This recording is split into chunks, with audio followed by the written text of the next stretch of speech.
Hello, community, and welcome back to another Keeping It Real with Dr. Anita podcast. I am your host, Dr. Anita Polite Wilson, C-Suite Trusted Advisor, Board Director, and Team Dynamics Consultant, helping businesses prepare to successfully navigate culture, complexity, and change. Today, on our Real Conversations from the C-Suite, I am so excited to have with me Ms. Terri Wilson. She is the founder and CEO of Doing HR Differently. And boy, oh boy, do we have a treat for you. First of all, good morning, Terri, and thank you for joining me. Good morning. How are you? I'm super excited to be here. I know it. Aren't we going to have fun? Because this topic for this week, for this month of October. So let me back up for a minute, community. Typically in October, I do my annual series, What's Scary About DEI? But because we're in an election season and there are so many conversations going on about this, that, and the other, I was talking with Terri, and we both kind of have our thoughts about conversations and how we just kind of seem to be tearing apart at the seams, especially our families and even in the workplace. And in a couple of weeks, I'm actually going to be on a panel talking about civility in the workplace. So Terri and I were talking, and, I said, why don't we have a podcast to coach folks around, get this community discussing hot topics without torching relationships. And Terri, you said that just this morning, what happened with you? I did. I woke up at 6 o'clock and my husband turned the TV on and immediately he said, "Can you believe?" And I'm like, stop. Yeah. It's 6 o'clock in the morning. I don't want to hear this. So it is real for me almost every day. And it can be a challenge. It can be a challenge. And, the shame of it is have your opinions, do what you're going to do, but let's value relationships. And so that's the first thing that we're going to talk about in this episode. We're going to be having a series of 4 community. And in this first episode, we're going to be talking about acknowledging the hot topics of politics and diversity. So, Terri, what makes these 2 topics hot? Great question. I have been in HR for 30 some years, and I can tell you that I was thinking about this. There's so many stories I can tell. I think it's just hot because, people have their own opinions and they want their opinions heard. Mm-hmm. And we have forgotten how to have a discussion. So great, I'm telling you my opinion, but am I open enough to hear your opinion? And can I create space for your opinion? And quite honestly, I think we're in an environment right now where that is challenging. Everybody wants to be heard, but very few people want to listen.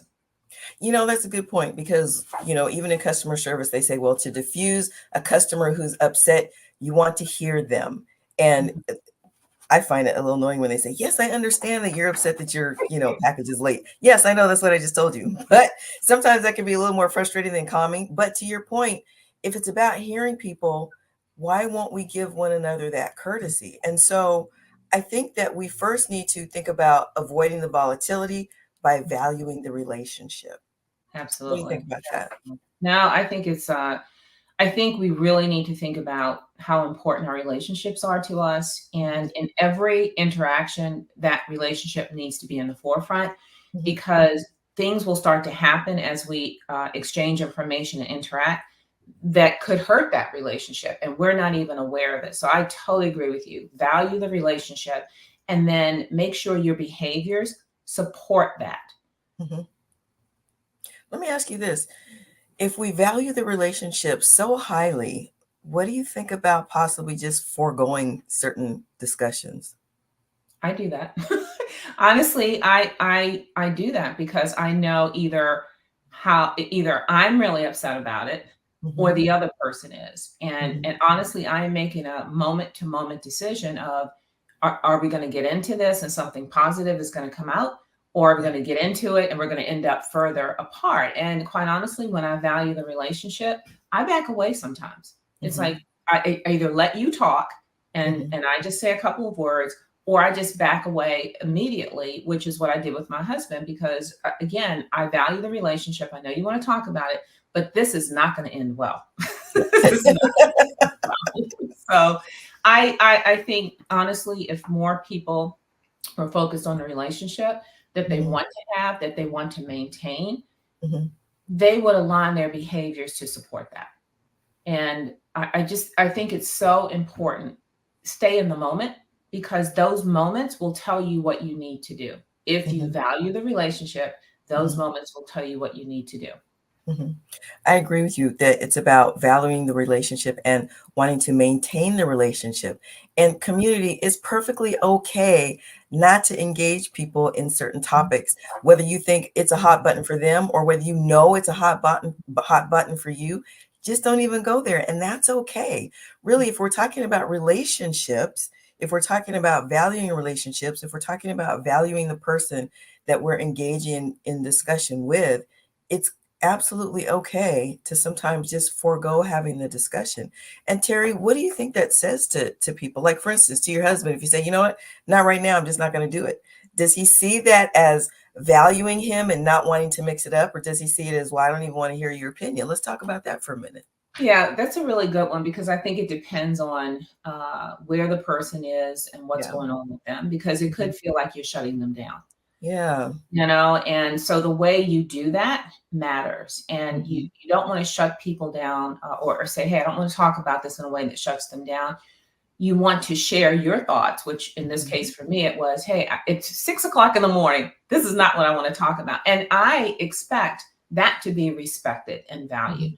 And so I think it's really important to do things. Honestly, for me, I like the phrase lead with love. If you always lead with love, you're always going to be, not always, but you're going to be kind. You're going to be considerate. You're going to be patient. And so again, my personality isn't one to be aggressive. At the same time, there are times when I can be aggressive, but I choose those times because I'm exercising my power of choice. When you talk about leading with love, it reminds me of a really simple model. Community, you've heard it before, the ACT model. Approach others with an open heart, connect to understand, and tap into diverse perspectives and thoughts and worldviews simply by being curious. And again, approaching others with an open heart is not to say, well, let me be really open with Terri because this is a sensitive topic. No, it's to say, what might I be holding? What filters am I looking at Terri through that I need to set aside so that I can approach her with an open heart to listen, connecting to understand, not to debate or refute. Too often when we go into these conversations, we want to listen just for the pause so that we can jump in and say what we've got to say, instead of really listening to where someone else is coming from and then being curious, not accusatory, not giving people, the fifth degree, but really being curious about how their perspective may have been developed. You don't know how they see things because of their lived experiences over the years that you have no clue about, or that you might have more in common with than you realize.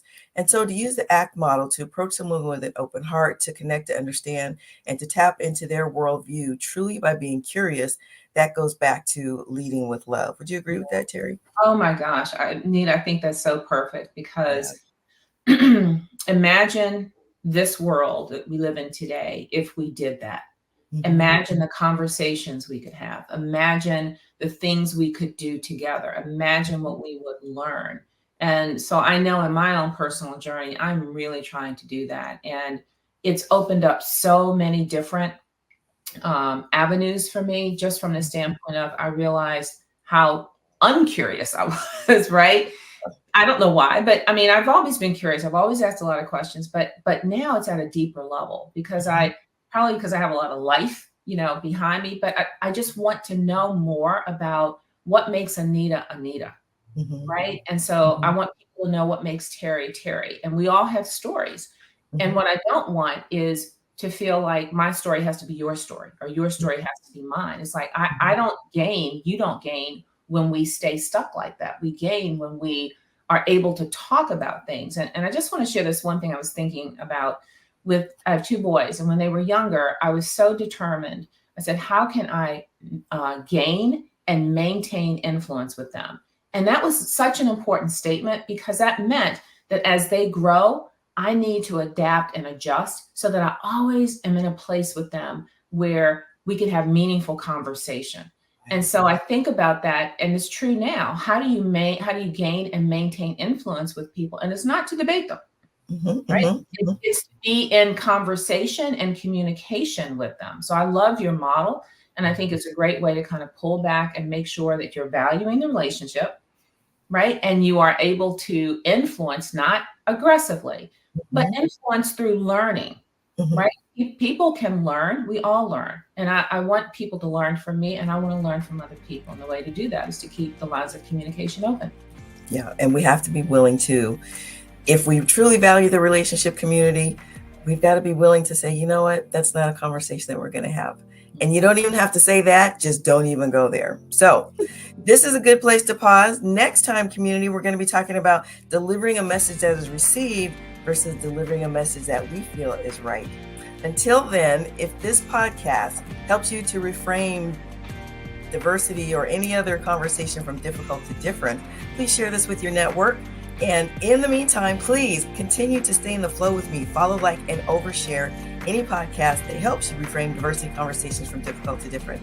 Until next time, this is Dr. Nita reminding you to stay blessed and keep it real.